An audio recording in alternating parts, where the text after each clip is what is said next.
c'est le tutorialiste. Aujourd'hui, on va parler cuisine. Ouais, j'ai décidé de changer de style un petit peu. On va parler de soufflet, de pot-au-feu. Mais c'est pas vrai. Aujourd'hui, on va parler de réal. Et quand je dis réal, je parle pas forcément de foot. Tu sais, moi, l'humour, c'est un truc qui me permet de sortir un petit peu de la déprime. Du coup, je vous balance ça et puis ça m'aide, quoi. Et action!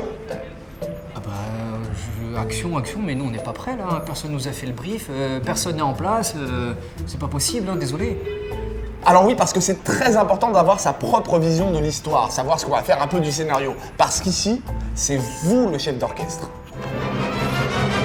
Non, le triangle, tu dégages, ça n'a jamais été cool dans un orchestre, un triangle, on l'entend même pas. Bon, on fait une pause et on reprend dans 5 minutes. Avant toute réalisation, la première étape est le découpage technique du scénario. Et quand je parle de découpage, je parle pas de ce type de découpage. Qui a écrit ce scénario là?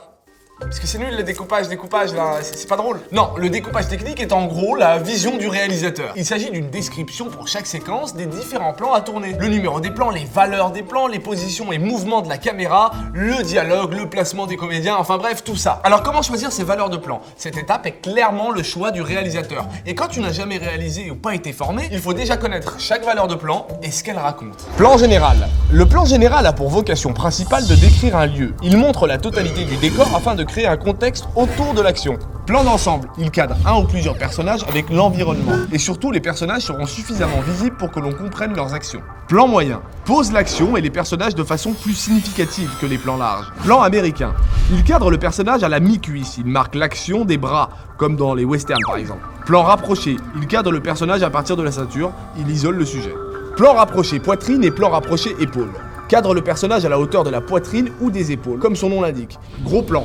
Le gros plan est celui des émotions. Il cadre la tête du personnage et sert à mettre le visage en valeur. Très gros plan. Il cadre un détail et sert à le mettre en valeur. Il peut marquer une émotion intense. Insert. Très gros plan sur un objet ou autre chose. Bref, le même scénario donné à 10 réalisateurs différents sera raconté de 10 façons différentes. Action. Jean, ne pars pas. J'ai pas le choix, gamine. Promets-moi de revenir.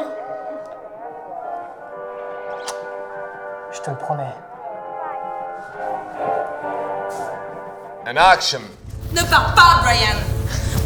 J'ai pas le choix, Jennifer. Il va pas se piloter tout seul, ce coucou.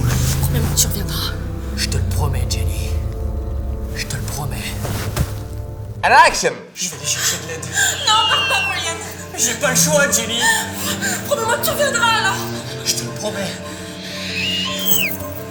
Ensuite, une fois que vous savez comment raconter votre histoire de façon technique, le choix le plus important du réalisateur est de bien choisir ses comédiens. Ensuite, il est super important de bien diriger vos comédiens sur leur enjeu vis-à-vis de la scène, leurs émotions.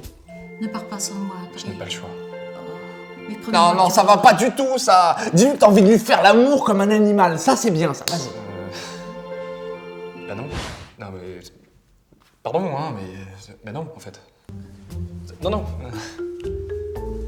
Allez, je vous en ai assez dit pour aujourd'hui, on développera ça dans un prochain tuto. J'espère que celui-là vous aura plu et n'ayez pas peur de faire des erreurs car c'est en réalisant ces erreurs qu'on devient réalisateur. Allez.